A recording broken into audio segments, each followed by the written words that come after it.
What's happening, everybody? Welcome back to the TB Toycast YouTube channel. As today we are unboxing the G.I. Joe Classified Big Boa. Man, oh man, was I excited for this figure. It's definitely one I have been wanting since basically the start of the G.I. Joe Classified line, because I always thought this was such a fun character. I mean, the guy came with boxing gloves. How cool was that, right? And what was cool about the original G.I. Joe figure is that those boxing gloves were used. I think even the whole figure was reutilized to make Balrog from Street Fighter, which I always thought was really, really cool. I don't know, something about a guy with boxing gloves. It's like, man, you're really worried about your hands because you're punching a lot of people in the face. I love it. I think it's super cool. But yeah, what a cool figure. Of course, he's he's maskless, but he's got his mask there, which is an alternate head, which is cool. He's got his boxing gloves. He's got some dumbbells. What are those? 60s? Or are they 90s? Oh, they're 90s. Yeah, that's a strong boy. Big strong boy. And very, very cool figure. So definitely a fun one. Looking forward to unboxing that and seeing what it's all about. See what all the fuss is about on the Big Boa figure. And actually, I'd kind of taken a break from G.I. Joe Classified. Not officially, just kind of hadn't bought any in a while. But as soon as I saw this, I was like, oh, I have to get this. This is too cool of a figure. Look at the artwork there. Man, that's cool artwork. Wow, look at that in his training area. Again, I love how these look. I think they're great, but I miss the roster. Show us some other characters, some other Cobra characters, some G.I. Joe characters. Just a few maybe, but man, or the bio cards. A lot of stuff could be a lot better about these. And don't get me wrong, these are great. They really are, but I wish they had that. In fact, I believe this is one of the first G.I. Joes to come back with the window box. As you guys saw with Cobra Eel when I unboxed it, the straight box, which didn't bother me as much as someone who does unbox these. But you know, when you have quality issues that you can't see, which I don't know too many people that had that, but it did make you kind of want to open it immediately because you know you're a little worried that maybe it won't. You won't be able to see it. And so, you know, if you open it, 6 months from now, like, what are you going to do at that point? Because you didn't see it immediately, and it might have been one you would have passed on at the store otherwise. So, but of course, we've been doing these. You may have saw a glimpse of what that one was. Some trading cards. So let's unbox some trading cards for the channel. What are we going to go with here? Man, there's a couple of good ones. I'll do this one just because I know I don't have a clue what this is. How about Hagar the Horrible, not to be confused with Mike Hagar of Final Fight fame, one of my all-time favorite video games. My nephew, in fact, has that on a what is it? That My Arcade, or they those, like, not full size, but like those arcade machines. He has the Street Fighter one and has Final Fight on it, and we play that all the time. It's a lot of fun. A lot of fun. All right, let's check them out. It's very lonely at the top. That's true. I think it's letting up. Maybe not. Look, Mom. That's how they start. Okay. It's the famous Norwegian hat dance. Sure. Nothing there. And then finally, I don't know. These are different. Actually, there's stuff on the back, too. You got double-sided cards. Oh, my gosh.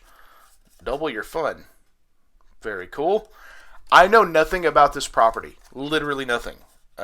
So not a lot I can tell you. I do know, and I'll have to do some research on it. I had a book when I was a kid that was one of my favorite children's books, and it was called Socks for Supper. And the artwork looked very similar to this. So I don't know if that's the same person or not. I will throw the picture of the book up right there.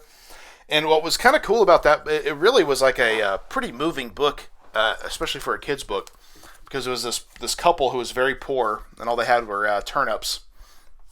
That's all I think they grew, and that's all they could eat. And they traded some people that were a little bit more well off for milk and cheese. And what they were doing is they were using his shirt to make socks, and trading those socks for milk and cheese. And like his sweater kept going until it was eventually gone, and he didn't have a shirt.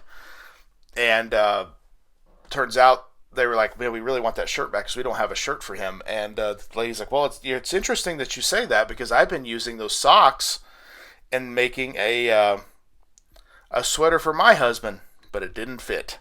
And then they give it to, she's like, but you know what? Maybe it'll work for you. And it was just the right size. And so he basically got his sweater back that he needed, Plus, they got all that milk and cheese. So it's kind of a feel-good story, but that artwork is very similar to that. So, Socks for Supper. A children's book that I owned as a kid. Don't know where I got it, but I definitely had it, and it will always, it'll be one I remember forever because it was a really kind of a feel-good story. But back to more violent things. Let's talk about some Big Boa here. But like I said, this is a cool figure, and G.I. Joe's got a lot of fun figures, a lot of fun characters, and if that even worked, yeah, there we go. And this was definitely one that I had on my radar that I was hoping they would make eventually, and I'm excited that they did because I'm excited to dive into this one. Very cool. The box. Out of here. Hopefully it's not boggled down with twist ties. Let's see. Can we get them out? Maybe. So far so good. Oh my gosh. See right there. Hasbro's doing it right. At least on that one. Not a ton of twist ties. I'm okay with a few. But man. Oh, look at that. Bloody Knuckles. I like it. Like it a lot. Very, very cool. We got, of course, the 2 barbells we got to get out of here. Or the dumbbells, actually. I do know my weights. Get the dumbbells out. The big 90s. This guy's, he means business. Get his helmet out of here. And of course, the coup de grace, the boxing gloves. Now, I'm one that's been pretty vocal on this channel and on the podcast about not really always needing extra hands. Because I feel like, it adds a cost that might bring the cost of the figures down a little bit. But I will say, in this case, I think it's smart. Man, if you want to do some custom demolition, this would kind of work for that. A little bit different than what they have, but not a lot. Good articulation. We got the butterfly joints, of course. What's cool about this guy is I didn't have this guy as a kid, but I remember my cousins did, and I always felt like he looked like a wrestler because he's kind of got the wrestling boots on, or and like there's a lot of elements here. Like, oh, this guy could be a wrestler, which is really cool. We're gonna pop the head off and put that helmet on because that is Big Boa to me. Pop that on. Oh yeah, that's awesome. We're gonna get these hands off. We're gonna put on the boxing gloves. Of course, we got the wrist wrap first, and then the actual boxing glove going on. Very cool. I guess the weights will be a little useless now, but that's all right. I prefer the boxing gloves because I think that's Big Boa. Oh, look at that Cobra logo on the glove. Yeah, that is pretty sick. That is sick. That's a cool figure. That is one cool figure. See if he'll stand up well. He's trying to. He's wanting to lean a little bit. Sometimes you got to get a little bit of bend there. I think he will stand up just fine. I keep speaking way too soon. Maybe. There we go. That'll work. And I'm bumping my camera. Oh my gosh. A lot of it is this tablecloth is not the most sturdy, but I didn't like the look of like the plain wood, so I was like, I needed to kind of have like a more neutral background. And there's so much articulation on this, which is a weird thing to complain about, I guess, but there's so much it kind of does. I'm going to kind of move the joints around a little bit. It makes it a little hard for these to stand sometimes, but I think we can get it here. We'll see. Do some zooming. Oh my gosh, he's falling again. Come on, dude. You got to work with me here. There we go. I think that'll work. Scoot him back a little bit. There we go. Big Boa. Great figure. Standing up a little difficult, but if you get a stand, I think it might be a little bit easier. I do wish more of these figures came with stands. Especially with most people like to display. And as you can see, when it becomes difficult to hold on to it, or for it to stand up on its own without a lot of manipulation, not everyone's favorite thing. But overall, I really like this figure. Not boggled down with accessories. I do like the dumbbells. I think those are cool. I like the bonus head and the bloody hands. That's a nice touch because they could have just done plain hands, but giving him the bloody hands as I drop it here, very, very cool feature. And actually, those would go good with maybe another figure. I don't know if these are compatible with Mattel like Elites, but I feel like you could probably make it work if you wanted to. But what do you guys think? I like Big Boa. He's a welcome addition to any G.I. Joe collection, in my opinion, and I'm definitely psyched to have it. More G.I. Joes will be coming down the pipeline very soon. And of course, check out my other unboxing videos, like my last G.I. Joe, which was Cobra Eel. You can check that out in the archives. I've also done some Mattel retros, like Alundra Blaze and Shawn Michaels. You can check those out in the archives, as well as some other retros, like Rush Collectibles Frankenstein Sample, an unpainted version of Frankenstein. In fact, we should have some more Frankensteins very, very soon for the channel. I've also done some figures from Hastel Toys, Grapplers, and Gimmicks, like Kurt Fuller, Macho Man Randy Savage, and Sensational Sherry. All of those available in the archives. More unboxing videos to come, especially from Epic Toys, from Zombie Sailor Toys, and probably some other places as well. I've also recently unboxed the Ring of Honor Jazzwares Jerry Lynn versus Nigel McGuinness 2-pack, which is really cool. Got some more AEW Jazzwares figures to unbox, as well as most recently a Super 7 Teenage Mutant Ninja Turtles Michelangelo. That's also available. This actually just dropped this week, if I put these out in order, which that's the intention, so we'll see what happens.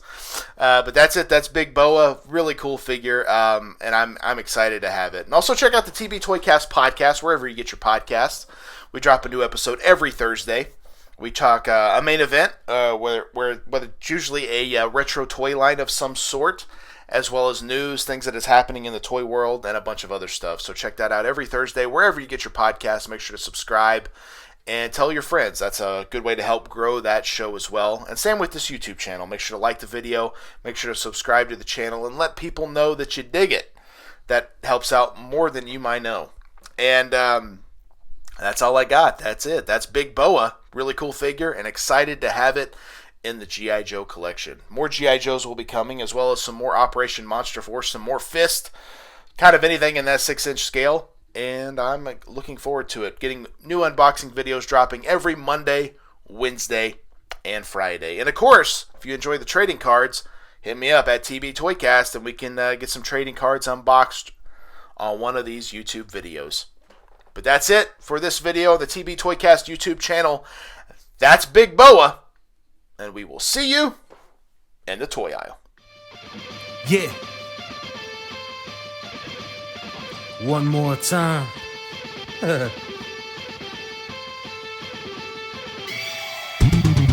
It ain't over till I say it's over. So lock the cage up, cause this is a takeover. The wait's over.